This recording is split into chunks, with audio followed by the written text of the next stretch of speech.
welcome to another episode of Gov Tech Today, where we bridge .com and .gov. Another awesome guest today. I have the director of the California Office of Data and Innovation, Director Jeffery Marino. Hi there. Thanks for having Welcome. me. Thank you.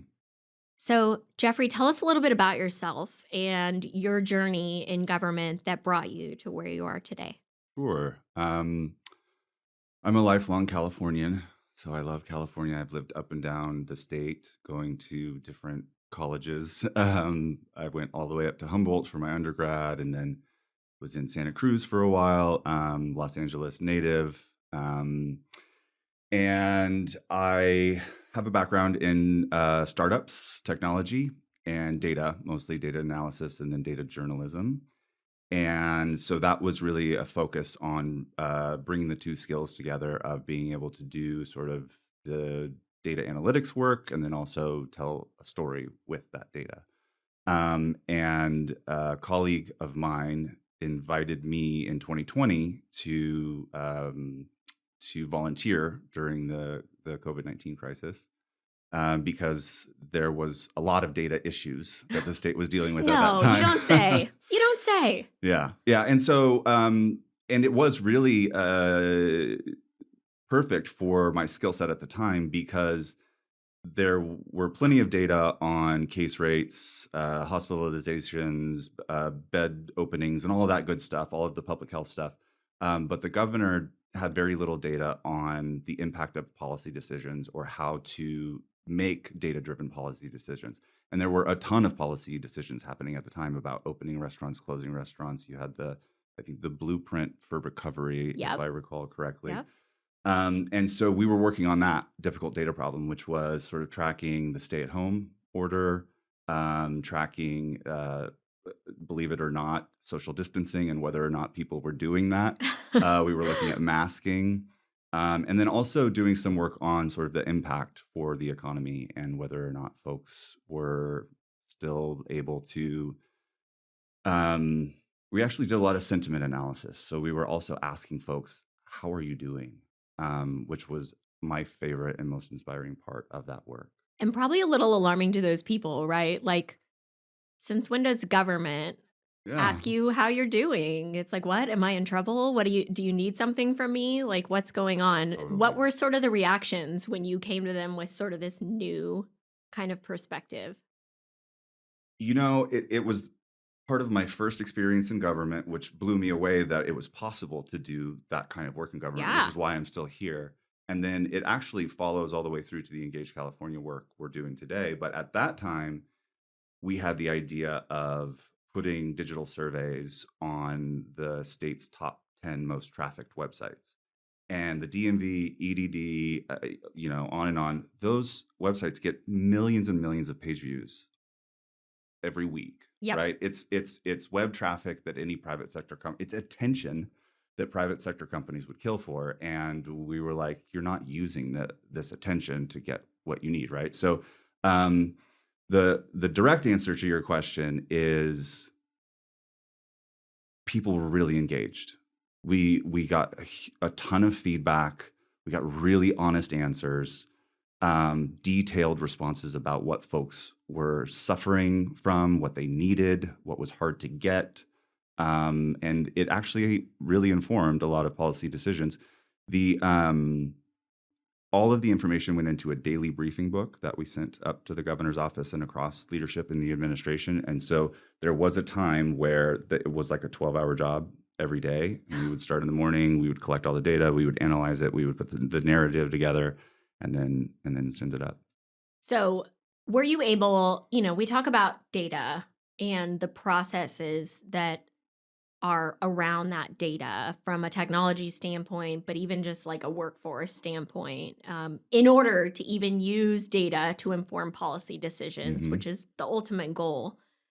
Were you able to sort of work through some of that, make it more efficient in your, like, by the end of doing it, was it still a 12-hour process? Or had you guys sort of figured out from a workflow perspective, maybe a technology perspective, how to sort of condense that? It's a great question because a lot of the patterns were sort of developed by the time I came on in late April. And a ton of talent was Yeah. here and all hyper focused on collaborating to get this work done.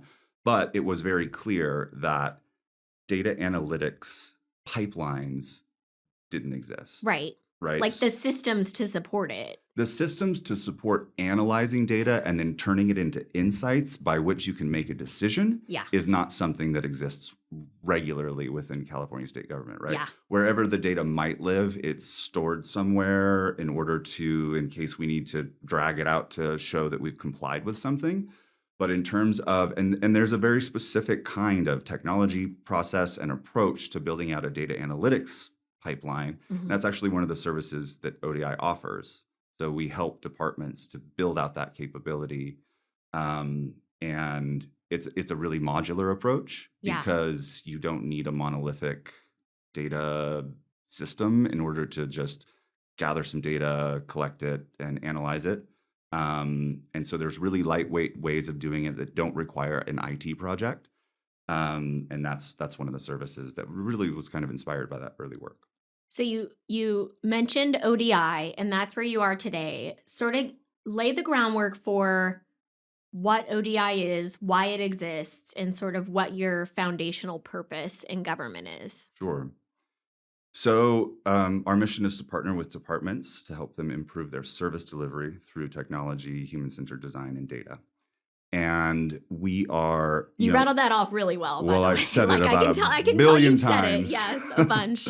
But it's a huge mission. Yeah. If you take a step back and think about it. And we're a small department. We actually started as an office within the Government Operations Agency. And then in 2022, I think, became a department, a standalone department. You don't want to say independent because that has a special meaning. Right. We were a standalone department in 2022, and that's also when Cal Data sort of merged with ODI, and we became Data and Innovation. And so it's important, this framing around how we're situated within GovOps and really the intention behind the governor's vision of establishing ODI. He established ODI in his first budget in 2019. And within the Government Operations Agency, you have CalHR, DGS, as you know, and the California Department of Technology. So you have the people, the process, the technology components, which are really that triangle that are required for wholesale innovation. Yep. Obviously, it's not technology alone. I've become a broken record by oftentimes saying that technology is the easiest part, the people are the hard part. Totally. And so when we talk about helping departments to improve service delivery, that necessarily means new technology tools, which we cover that base. But it also means a new way of doing business, helping to develop a new operating model, like being able to make data-driven decisions about your service delivery. Yeah. So are there ODI-esque departments in other states, or maybe at the federal level? Like, Sure. Is ODI modeled after something, or was this really a brainchild of the governor and the leadership and like Citizenville-esque kind of thinking? Yeah. Definitely modeled after the U.S. Digital Service. And the U.S. Digital Service was established, I think, 2013, 2014. Yep. Because it was an offshoot of the healthcare.gov crisis or implosion or Right. whatever you want to call it. It was like the fixer of the feds, right?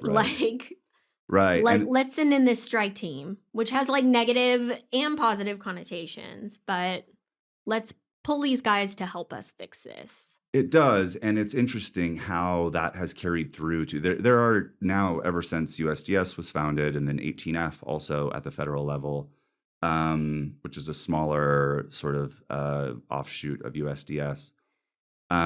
It's interesting how that strike team piece has sort of followed us throughout. Yeah. Because it's something that I'm very mindful of as it relates to our brand and to our ability to build relationships. Because, innovation in government can't be like innovation in the private sector.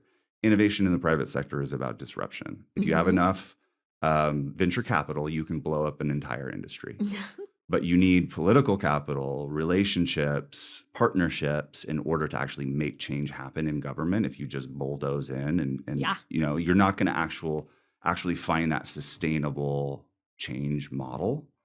And so with something like healthcare.gov, you needed the best, brightest talent to come in and just fix that plumbing as soon as possible. But to facilitate, like to run that service for perpetuity, you needed a sustained team that was operating in a specific way, that had the right training. And so that's what we're focused on, is less so on sort of fixing critical breakdowns, Yep. which we are equipped to do and could do. But it's really about partnering with the department to do that wholesale change. I love that. I think we've had a number of guests that have talked about, people and that change being the most critical component of success in any of these.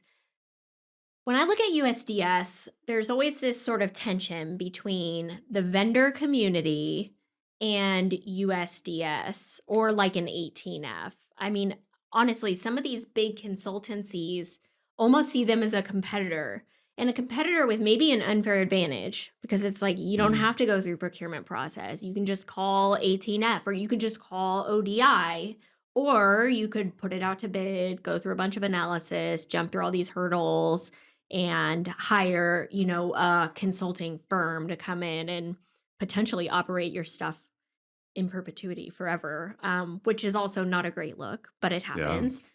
How do you sort of handle that or walk through that with a vendor community or a potential department that you're working with to sort of level set and rationalize what should be ODI versus what we should turn to our vendor community to help us with? I really appreciate that question because it's so important. And when we talk about the culture change and the mindset shift that we want to enable across California state departments, I think that when the vendor community hears what we're trying to achieve, they get excited about what we're trying to do. Yep. Because they're often getting those 700-page RFPs and saying, I wish that this was written differently. I wish this weren't a waterfall. I Yeah. wish that, I could redline this RFP for this Imagine department. that. Redlining, what? Is that allowed? Not But here. Not instead, really. Yeah. you've just got to be like, I can do it all. We can fulfill all these requirements. Yeah. And probably what you've heard from other guests, I'm imagining, is that we need to partner. ODI is not big enough. We're not big enough to fill the need for. I mean, there's a great need for transformation and new technology and process in the state of California. So to improve services. So I really want to partner with the vendor community, and like selfishly, what I want when I meet with folks is they have so much knowledge about what the problem space is because they're hearing it all the time from all different angles. So as much as we're trying to do that in terms of outreach and partnership development, which is also a weird place to be. When I started as director, I got the team together and did a reset on who our customer is. Because early on, we were focused on COVID-19.ca.gov, building a digital service that was public facing. ODI was really established to be a government-to-government entity, right? Mm-hmm. Our customers are other state departments. And in order to best serve them, we need that market intelligence. We're huge. Yeah. And the vendor community's been doing it forever. They have all this institutional knowledge that I lack. And so there's such a great opportunity for a partnership on how can we work together in terms of ODI maybe setting up a department for success on the front end in terms of are you solving the right problem? Do you have the right training? Do you really need to go this big for this long? And we do that often where we help writing statements of work. And I like to think that some of those that come from an ODI partnership are really welcome by the time that they get out into a solicitation. Yeah. I mean, and I do think that, the vendors get a different perspective on department problems. Like, I can't tell you how many times vendors serve as like an education to a department. Yeah. What department's like, this is great. I want to buy it. Like, how do I do that? Right. And the vendor's like, let me walk you through DGS processes in Yeah. order to purchase this. Or here are the contract vehicles that you should look at. Here's how, this is going to play out. Educating government on other parts of government. Yeah. And frankly, like, they're going to have a lot different perspective when they're talking to ODI than when they're talking to another vendor. Hmm. And you're right, like triangulating those sort of perspectives is going to give a department just like a really great comprehensive sort of way to help from an ODI vendor sort of partnership. So we were talking earlier before the camera started rolling, and you were mentioning, this is not the first time that we've tried to do procurement Yeah. reform or IT reform or whatever it might be, right? Governor Newsom's not the first one to say that government should be more efficient. Right. And I don't know if you've had a chance to speak to the new GovOps Secretary, Nick Maduros, yet, He's a but little camera shy. I yeah. have, yeah, his podcasts aren't his favorite thing to do. uh I definitely have spoken to him, but not on camera. No. Got it. That tracks. Um, but I know In fact, he was like, you should talk to Director Marino and maybe Really? Amy Tong would come on. And I was Yeah. like, great. I also want you. Yeah, he knows that we're always game. I know. Yep. But he'll be the first to tell you. And one of the things that he came in with right away when he was sworn in as secretary was changing how we refer to the control agencies as support agencies. Hmm. And this is a really key piece of the leadership and the mindset shift around the role of these large agencies and departments when it comes to, and I'm sure that my colleagues at DGS would agree. I might get phone calls after this goes out, but it's really like the role of those departments to help shepherd other, again, as a Sure. government to government service, not just ensuring that you're complying with whatever rules and policies are in place, but helping you achieve your goals. Right. I mean, it tracks for sure with any sort of agency that does have this control slash service sort of role. Like when you were talking about ODI and like defining our role and who our customer is and who our boss is, who are we responsible to? We had the same discussions when I was at DGS or Mhm. at Department of Finance, like same kind of thing. It was like, it's the governor, it's the legislator, it's the taxpayer, it's these other departments, but Mhm. sometimes we're the boss of those other departments. So there's always Mhm. this sort of fine line where you have a multiple identities as a department. And it is those that GovOps agency structure, like all of them kind of struggle with that same sort of mindset. We need to be way more service oriented and much less compliance oriented Yeah. because I mean, and how we get there is a matter of, I think, a couple of, we have to have a strategy to get there.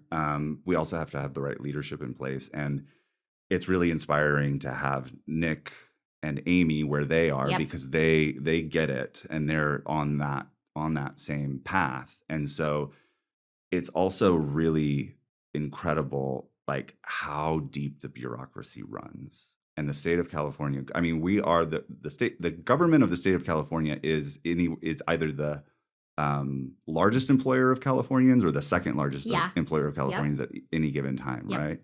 And so getting that mindset of being customer first rather than compliance first is it needs to be, you need to focus, have a strategy, and just hammer away at that constantly. I mean, it Otherwise, is. It's moving a mountain, really. I And say it's, yeah, turning a cement boat. yep, there you go. Yeah. I like it. All the analogies that Yeah. we'll throw in there.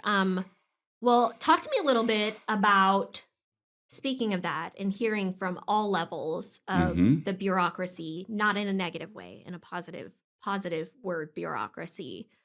Talk to me a little bit about what you're doing as it relates to engagement. Yeah. And that's really part of the strategy. Yep.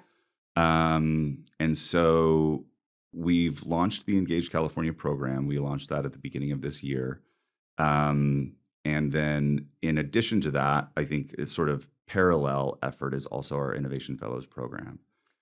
And so the Engage California program, this is something that the governor is writing about in Citizen Bill. Yep. And we're really proud of the fact that we were able to launch it. It also speaks to the design behind ODI and the intentionality behind the design of ODI being small, not being within any one of the major control agencies itself, because the governor's been talking about wanting to do something like this for the entire time he's been in office.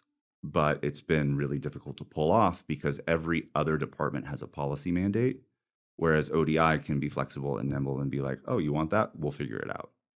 And so the idea there, really just at its base, its most basic, is that we're way too connected as a society through technology to wait every 4 years for a government to hear our voice. And that we can, and that there are patterns that are set for this kind of engagement. Audrey Tang was one of the first innovators in this space in Taiwan. She was the first digital minister of Taiwan, and a close advisor for us on Engaged California. And so really just this notion that we are able to take the kind of town hall model and run it at scale, run it 24 hours a day. So you're not constrained by geography, you're not constrained by time. And one of the major benefits to this model is that the feedback that we get is turned into data rather than it just being sort of conversation that floats in the Right. air. So if anyone missed the announcement of it, Engage California, it's essentially like a online web form portal. If I'm a state government employee and I have an idea about making my work life better, you guys want to hear about it. And it went out to every state employee, every department got notice, hey, this exists. We want to hear from you. And it's live and you guys you're getting feedback. Like, what does that look like? Give us a little sneak peek into like sort of what this feedback Sure. looks like. Yeah. Is it all like, I hate telework, I don't want to do it? No, everybody loves telework. Well, What are you is kidding? it all, I hate the office, I want to be 100% telework? Yeah. It's been really interesting to see some of the early results and feedback that are coming from the workforce.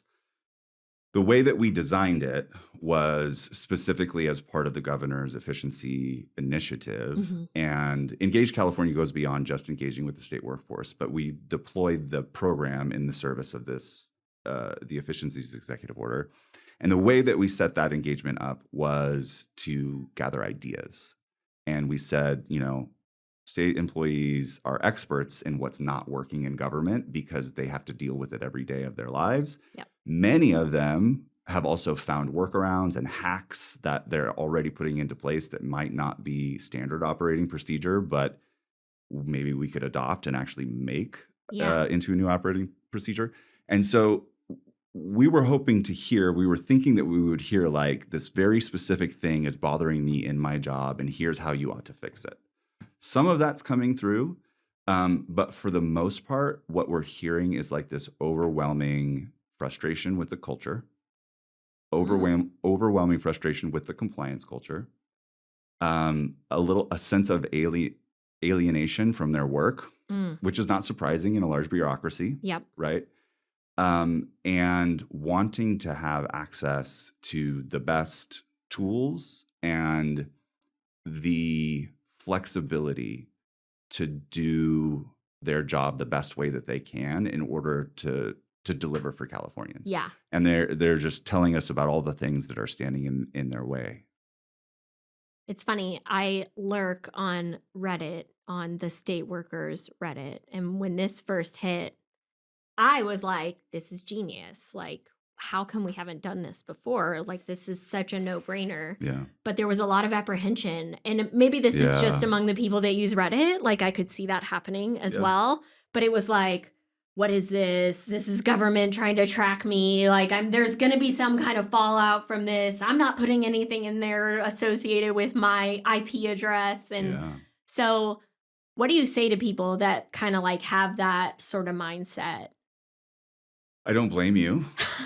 First of all, I mean, it's just like we were saying at the top of the conversation around asking the public about their experience during COVID. Like, do you actually care about me? Yeah. You've never really demonstrated that you have before. So what's changed now, right? And I think that we've gone to great lengths. First of all, like I've been on a road show with labor, with all of the agency secretaries. We had webinars with all of the directors and the leadership because really we wanted to get them on board and also help the leadership on how to message this to their staff, that Right. like this is not required. We want to You can hear be from anonymous you. if you You want. are Like, yep. anonymous, in fact. So the platform's moderated, and we won't accept any comments that include any personal identifying information. Yep. Um, I would say that we're being very vigilant about maintaining that privacy, that anonymity. I can tell you from my experience working with folks in the highest levels that there is genuine interest in what folks have to say. Well, tell me a little bit about that because whenever someone asks, what changes do you want to see? I feel like there's a pattern in government, not this government in particular, but just government in general, of hearing those opinions, Yeah, hearing those ideas, and then not being able to change yeah, for whatever reason. It's policy, it's law, it's whatever. And then that just sort of festers as a resentment for everyone totally, that sort of turned in these great ideas. If totally. it falls flat, like you erode a ton of That's trust. such a good point. So what's going to come of this, I guess? I mean, Yeah, I know you guys have 14 months left. Hopefully, this continues on. yeah, But, like, how are you using this data to hmm sort of build that trust and impact change? yeah. It's a really good point. It's one of the things that when we were or designing and then launching the program itself that kept me up at night. And it's one of the things that the governor was also very mindful of as it relates to we can't create another government black box or black hole. Like we have plenty of opportunities to send like a letter in the mail and then never hear back Yep. again. Likewise, with the state employees, like they can complain all they want to a certain extent, but who's going to do anything about it? So, and that's why this engagement piece is really only one part of the puzzle. And it very much relates to the fellows because what we're saying with our fellowship program, which, you know, in terms of inspiration for design of different programs that we're running out of ODI, there's the Presidential Innovation Fellows program that brings in outside talent Yep. for like a tour of duty, Yep. right? Well, what we wanted to focus on was talent from within state government. There's tons of it. There's tons You're of it, right. and that's what we're hearing in the Engage California piece is like, I have so much potential, I have so much I could be doing, but because of the bureaucracy and the structures that be, like I can't be my best self at work. And so I think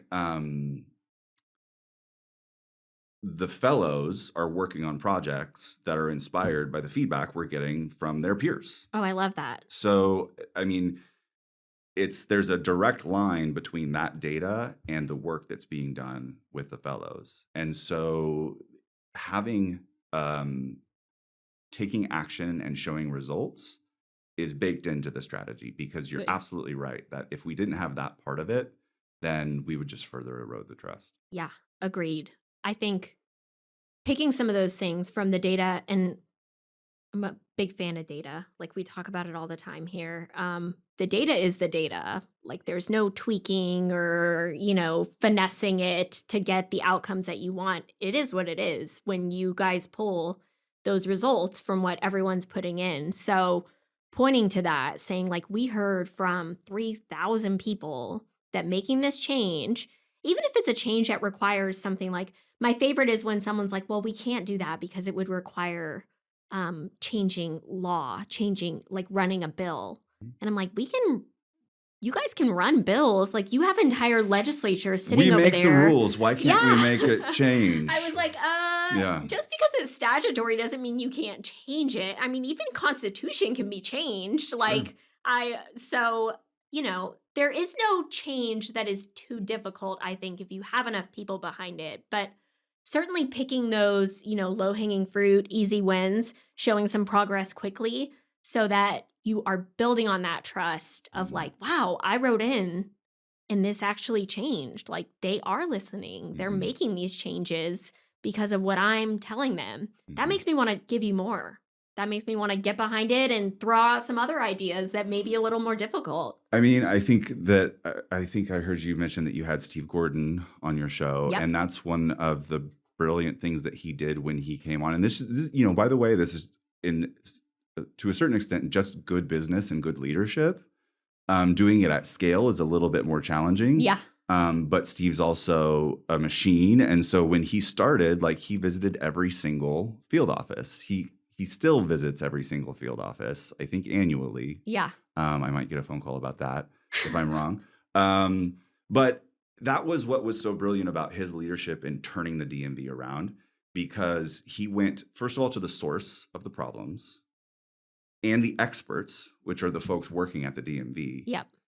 and talked to them honestly and said, what's not working and how can we fix it together? Included them in a co-creation process. So now they have buy-in and they have an investment. Yep. They have some ownership over their work. I think it's great. And then also the honesty of, like, when you can't make a change, why you can't. Absolutely. Like, The hey, we don't have money. transparency. I would love to do this. We're going to put it on the list for when, the economy is better. But today, it does not rank among the wildfires, literal wildfires that have to be put out. Mhm. That kind of transparency, too, I think is great. Well, kudos in everything you're doing. I think Thank you. every government needs an ODI to sort of help fix these problems. You're like the government fixers, but in a very collaborative and just resourceful way with data at the foundation, which I love. So thank you so much for coming on. Please think of us as a resource. Whenever you guys have something cool that you're rolling out the next engagement portal, come back and tell us all about it. Awesome. We will. Thanks for having us.